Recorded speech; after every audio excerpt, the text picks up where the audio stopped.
Welcome to the Wellness Matters at FICO webinar today, Power Up Your Eating. Today, Sarah Sutton's going to take us through the webinar. This is Carl Rudo, and I'll be the moderator for today.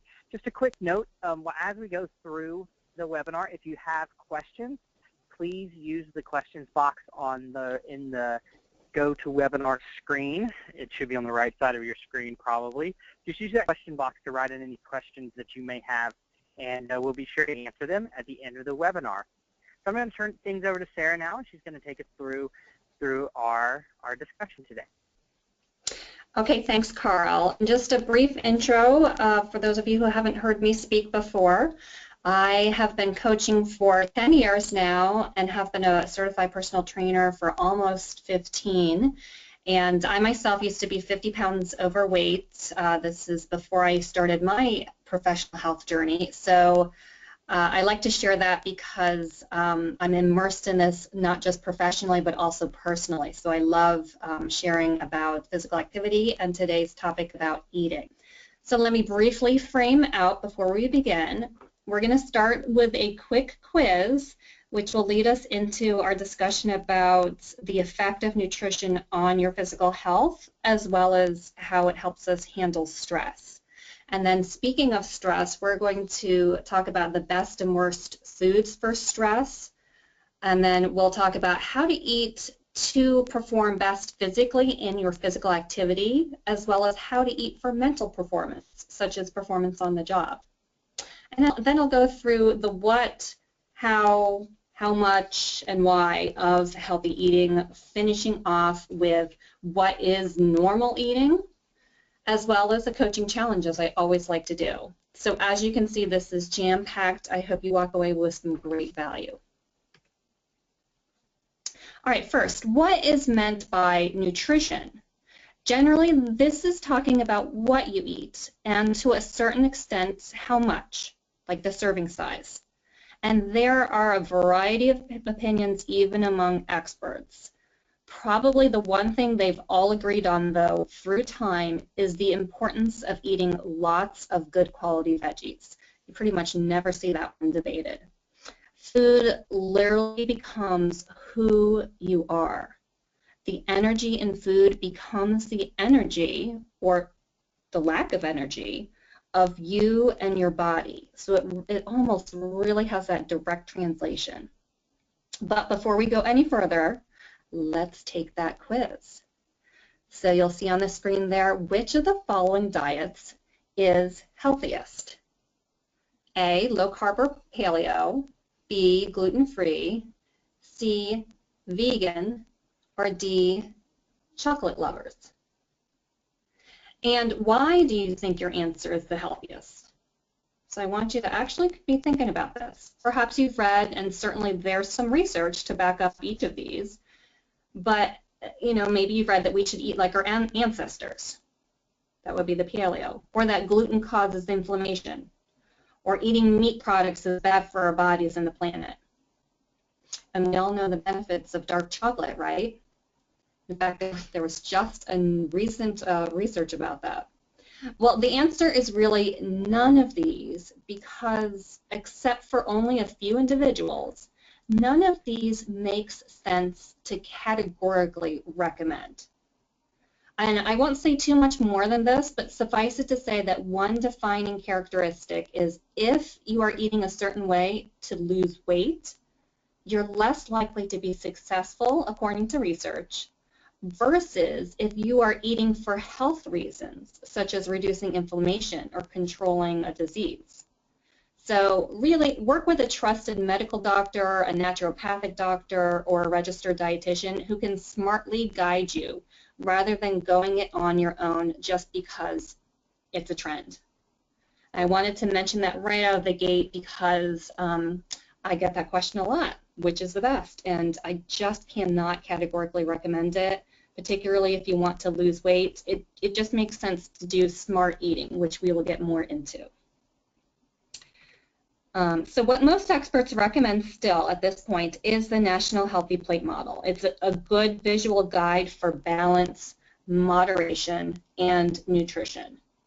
You'll see different variations of this plate model, but basically you'll want, and you'll see this on the screen, about half of your plate to be lots of good quality, colorful veggies such as dark leafy greens, broccoli, bell peppers, and sometimes, such as at breakfast, instead of veggies, this might be fruit.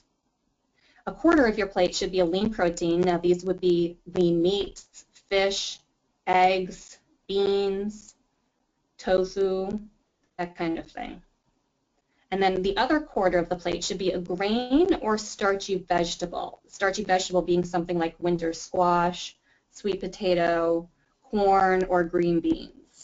Yeah, the latter of the two that I just mentioned, corn and green beans, would count as a starchy vegetable in place of a grain, since they're not the more wholesome veggies on the other half of the plate.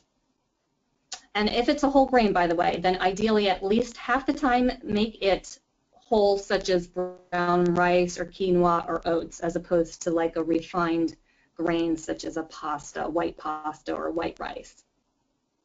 So finally, other versions I've seen has water as the drink and dairy is incorporated as a protein, like low-fat cheeses, Greek yogurt, that kind of thing. You'll see that dairy is off to the side in this particular model. And then also have limited amounts of healthy fats, such as cook your vegetables in a little olive oil, sprinkle your salad with nuts or avocado. We don't want to forget about those healthy fats because they're really critical for all kinds of reasons, including brain health and that mental performance. Next, let's talk about the effect of nutrition on your physical health. At its basic level, what we eat affects everything we do. There are 6 categories of nutrients. Carbohydrates are used by the body mainly as a source of readily available energy. Protein foods provide the body with amino acids used to build, maintain, repair tissues such as muscle, bone, red blood cells. Fats, they help support the nervous system and the brain. And then numbers 5 and 6 will be vitamins and also minerals, which perform specific functions in the body, such as vitamin C helps the body fight infections, or calcium, which is a component of bones and teeth. And finally, number 6 category of nutrient is water, which helps transform nutrients into energy. It helps regulate temperature, it excretes waste, it's important for lots of reasons. So nutrition at the baseline, it's how we function at the most basic level. When we don't have enough of certain nutrients or too much of others, it can affect quality of life, like your sense of well-being, in mild cases this would be, or even illness in more severe cases. So for example, practically every B vitamin contributes to having enough energy. And folate, which is vitamin B9, is found in leafy greens, legumes, and fortified grains. And it's essential for supporting red blood cell production and allowing nerves to function properly. So when you have folate deficiency, it can result in depression, sense of apathy, fatigue, poor sleep, poor concentration. So you can see that certainly health or illness such as heart disease, cancer, osteoporosis, obesity, diabetes, those are what I have listed on the slide there. They all are affected by nutrition. So the diets high in animal fat, for example, are linked to heart disease. Diets low in fruits, veggies, and fiber-rich grains are linked to cancer. Diets high in sugar are linked to tooth decay. And certainly too much of practically anything except maybe those good quality veggies leads to obesity, which is a risk factor for loads of diseases such as diabetes. Unfortunately, we really have become a nation overfed and undernourished. I also mentioned that I was going to speak a little bit about how nutrition affects how we handle stress. How it also affects how we can focus and just how good we feel. So for example, carbohydrates increase serotonin, a brain chemical that has a calming effect. Protein-rich foods increase tyrosine, dopamine, and norepinephrine, which help to increase alertness. Poor nutrition or lack of a variety of healthy foods, and really it comes down to that variety, can contribute to depression by limiting the availability of these specific nutrients. So you can see how all of that can affect how we feel and how stress is managed. Finally, timing of meals can also have a huge impact. So for example, skipping meals, which I know is oftentimes can happen during a workday, it might cause mood swings because of those fluctuations in blood sugar levels. And then food restriction can lead to binge eating or poor concentration and certainly increase your sense of stress. So suffice it to say that nutrition affects every aspect of your life and every moment of your day.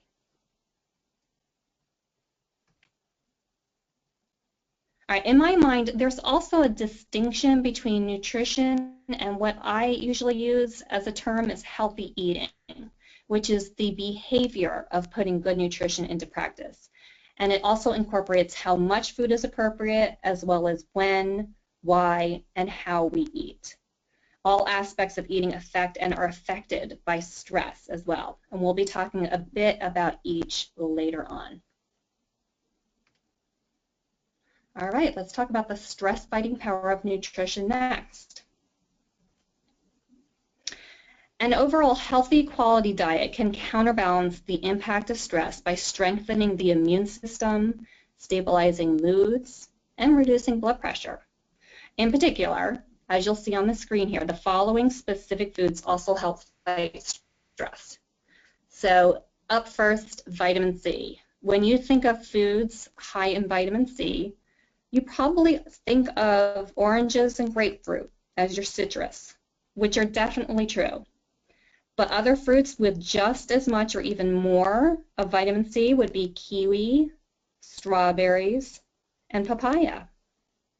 In vegetables, because vegetables do also have vitamin C, your sweet red, green, and yellow bell peppers are your stars, as well as cruciferous veggies such as cauliflower, broccoli, and Brussels sprouts, and kale too. Consuming these foods can boost the immune system, help lower the levels of cortisol, a stress hormone, as well as lower blood pressure during high anxiety situations. So you can see they really are powerhouses for managing stress. Next, for that second bullet, you'll see complex carbohydrates. These would be your whole grains, as well as fruits and veggies, especially high fiber ones. And the reason that they're on this list is they can induce the brain to increase serotonin production and stabilize blood pressure as a way to reduce stress. Oatmeal is a good example of this, plus it's also often considered a comfort food that helps calm and simply feels nourishing, probably because it is. Magnesium would be next. It's an adequate amount of magnesium is essential for avoiding headaches, fatigue, and improving sleep quality. Magnesium helps muscles relax and it calms nerves. So healthy sources of magnesium would include lentils, tofu or soybeans in their natural form, peanuts, spinach, or other leafy greens. And finally, omega-3 fatty foods. These would be fatty fish such as salmon and tuna, nuts and seeds such as flax seeds, chia seeds, and almonds. They are rich in omega-3 fatty acids, which have been shown to reduce surges of stress hormones. So make a note of these power-packed foods. All right, next, let's talk about the opposite, foods that exacerbate stress. These are foods that you really want to limit or avoid using during times of stress. So first up is caffeine. It seems to get you up, but it only momentarily does, and then you crash, which is taxing to your body and makes you agitated, along with sugar, such as from candy and sweets. It causes blood sugar and insulin spikes, and then, of course, that accompanying crash as well, which causes energy dips, irritability, and increased food cravings, actually. And, of course, drinks that give you the combined hit of caffeine and sugar are especially to be avoided. These would include energy drinks, sweetened lattes, like, from your favorite coffee shop. Again, I know that it's kind of like the go-to thing to run to the coffee shop to get that kind of thing in the middle of the afternoon, but it's not really doing you any good. Again, Alcohol seems like it would relax you as well, but it actually stimulates the release of cortisol, which I mentioned is a stress hormone.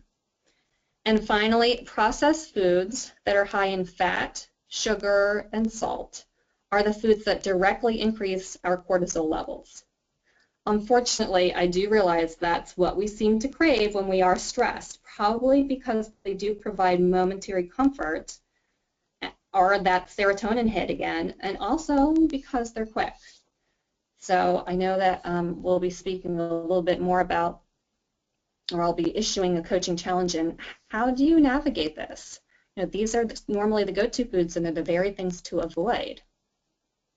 All right, but first let's talk about the performance edge of nutrition. And first up, how should you eat to be active? So carbohydrates, you know, which are at its core, they're broken down to glucose. They are your body's primary fuel source during a physical activity session. And you also need to replenish your stores of it after a session to replace what you used up. Now, protein helps build new muscle fibers and repairs tissues damaged during your workout, which over time can boost your physical power during subsequent workouts.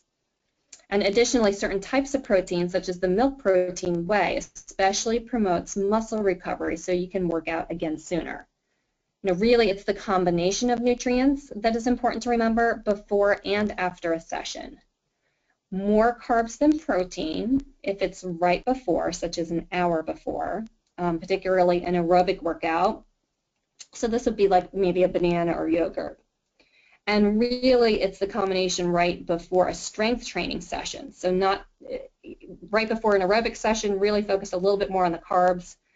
And then right before a strength training session, really look at the carbs and protein combination, as well as the combination afterwards, any kind of session.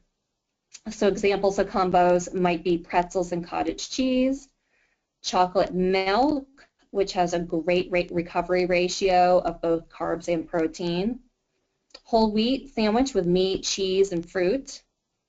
And if you think you need to be doing high protein to lose weight and gain muscle, just a caution to think again. This is one of those misnomers out there in the media. Your body actually must have glucose to burn fat. No matter how much fat you have, when you run out of glucose, or remember I said carbs, their basic form is glucose. So when you run out of glucose, you hit the wall. Even strength training relies on glucose. It's part of something known as the Krebs cycle. All right, and the next bullet point, it talks about timing is key. You literally have just 15 to 60 minutes post-workout to replenish muscle stores. And oftentimes when I hear that, you know, people are saying, oh, they're really tired, they're not having that same pickup with their energy after a workout, instead of focusing on what they eat, I'll ask them how soon before they have something, because that can make a big difference. It's highly individual, but it's probably the biggest key is really no more than that 1 hour after workout. It stops protein breakdown, it starts protein resynthesis, and it replenishes your glycogen stores in your muscles. Glycogen, you know, basically it stores glucose, we'll say. And even if you can't get in a full meal right away, still have something small like that chocolate milk, and then the combination within a couple hours afterward. Focus mostly on the carbs and protein, and then later on you can start increasing your vegetable intake and healthy fats. The vegetable intake because you don't want to have too much fiber to cause the gastric upset, and then otherwise fat can slow absorption of other nutrients, although otherwise they're pretty important. We just don't want to have them really immediately encircling a workout. Finally, not being properly hydrated can cause your heart rate as well as your core body temperature to be uncomfortably high. I won't get into any complicated specifics here, as my best rule of thumb has always been to drink enough before, during, and after that your urine runs pale in color. That's really the best guide. And finally, certain vitamins such as sodium and electrolytes are important to replenish after an especially sweaty active session of exercise. Really, your best bet here is simply to eat a salty food in the meal afterward. You don't always need a fancy supplement drink. All right, next let's talk about how to perform your best mentally. Your brain is a hungry organ. It requires twice the amount of energy as other cells in the body. I think that one is pretty fascinating. It must work well and efficiently throughout the day in order to focus, or you'll feel mental stress and exhaustion. Now, to perform at your best and be productive, the same basic rules as already presented still apply.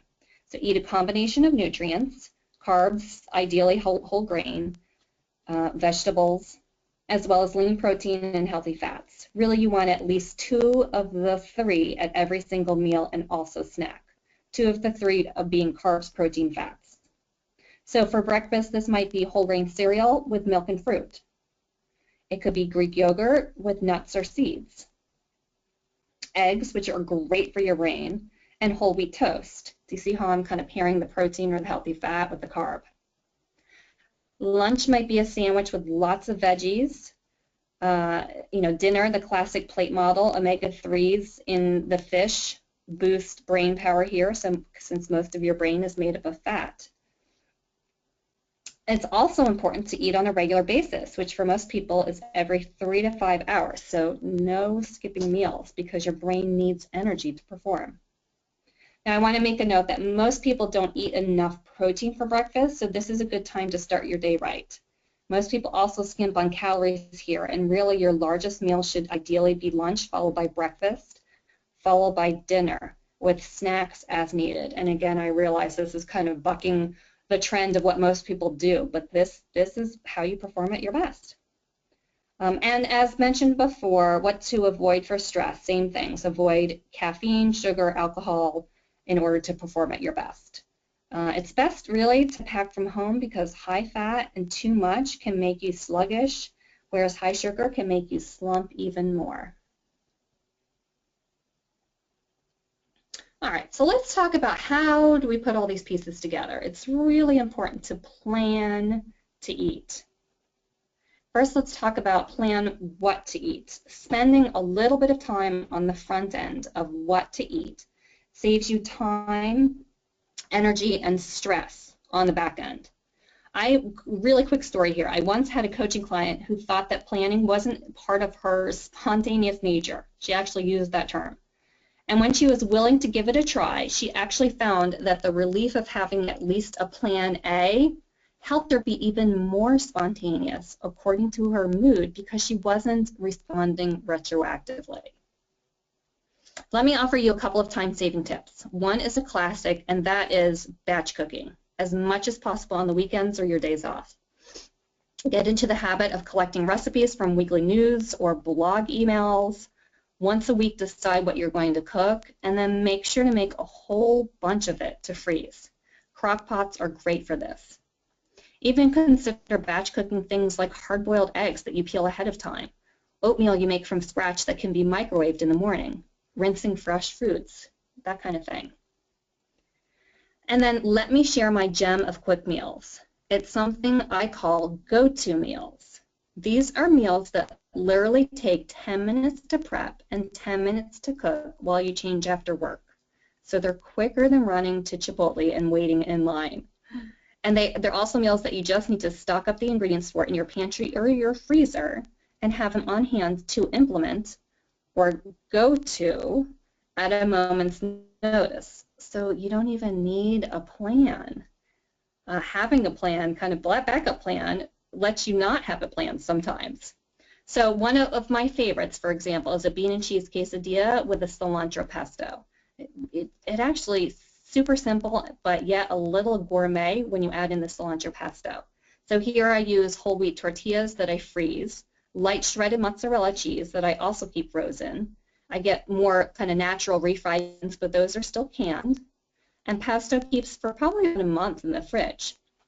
The fresh cilantro is usually the only ingredient that's best to have fresh, but even then I've kept it and used frozen in a pinch or just skipped it.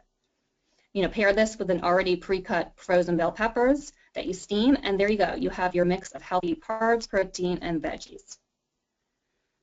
One other quick example, I also do flatbread pizzas that are just as quick with pre-grilled chicken that's kept frozen. You know, throw on whatever veggies you have. Again, the light shredded cheese that is in the freezer.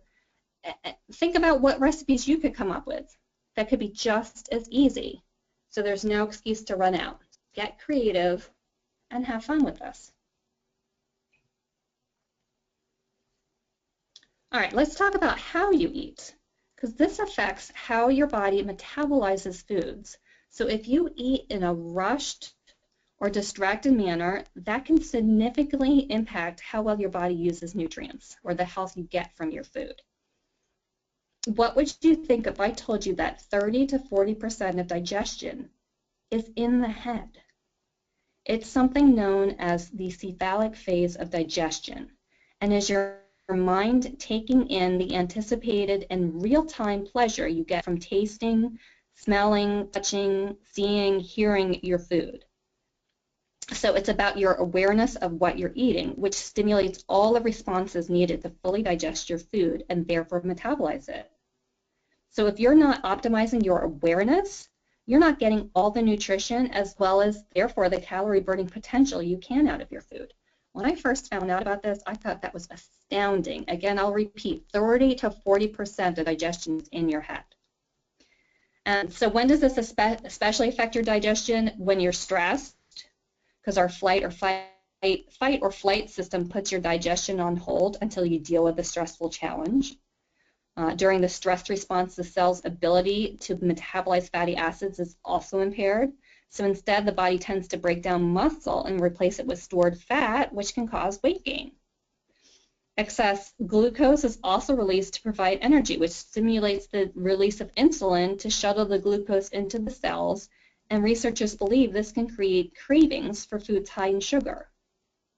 Your body also views distractions as stress too. So bottom line, it's imperative that you eat in a mindful, slow manner. A couple of tips here. Clear away all distractions. That would include the TV, and I know usually people will say, oh, and I would have up until I, got into this research myself, that, oh, it's so relaxing to eat in front of the TV. Well, okay, just separate them. Still eat in a mindful manner, and most meals literally only take 10 minutes, and that's eating slowly and mindfully.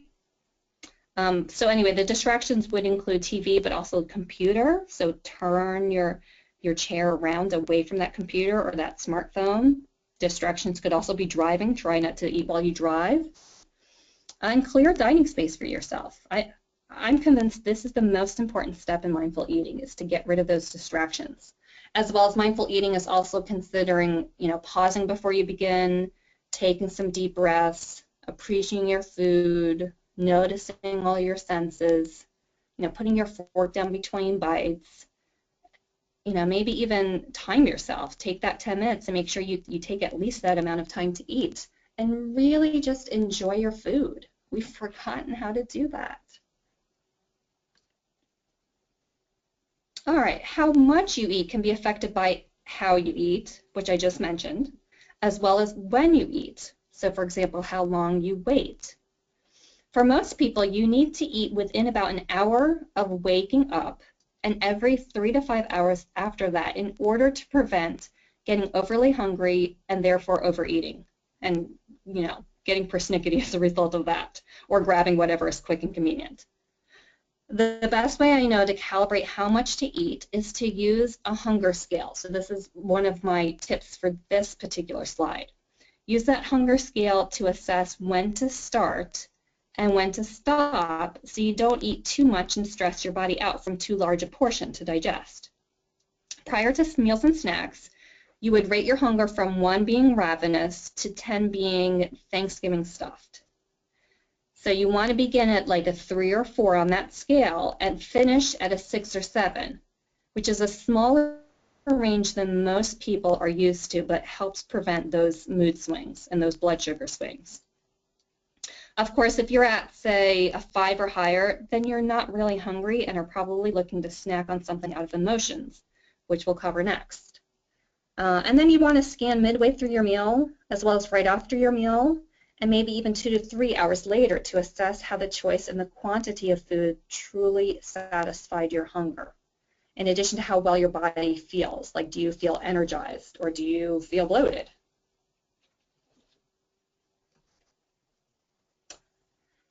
All right, finally, plan why you eat. Since hunger is such a physical mechanism, and therefore satisfaction from hunger, when we eat for reasons other than true physical hunger, how will we know when to stop? We stop because it's time to go, or the chip bag is empty, that kind of thing. However, there's a reason why you're looking to food in the first place, so it's important not to deny that. You have a true need, whether it's a need to relax and distress, take a break, do something fun, share a struggle. Find a more resourceful way of dealing with that need other than food, which usually only helps us ignore our problems so that they continue to exist, and usually compound things by adding extra calories our bodies don't need or will store. So take care of any emotional or stress or boredom eating in other more helpful ways. All right, so let's pull all of this together and contextualize for your life so you can walk away knowing what's next. First, I want to talk a little bit more about what normal eating really is, because as I've presented so far, it's really the optimum way of eating, which is important to know. However, this alone can be stressful, just thinking about all that you're quote-unquote supposed to do, right? So it's important to allow some wiggle room, because if you don't enjoy your food, then it doesn't matter how nutritious it is, because what? You won't eat it. The bullet points on this slide I learned when I worked for a wonderful non-diet lifestyle retreat in Vermont called Green Mountain at Fox Run. Normal eating is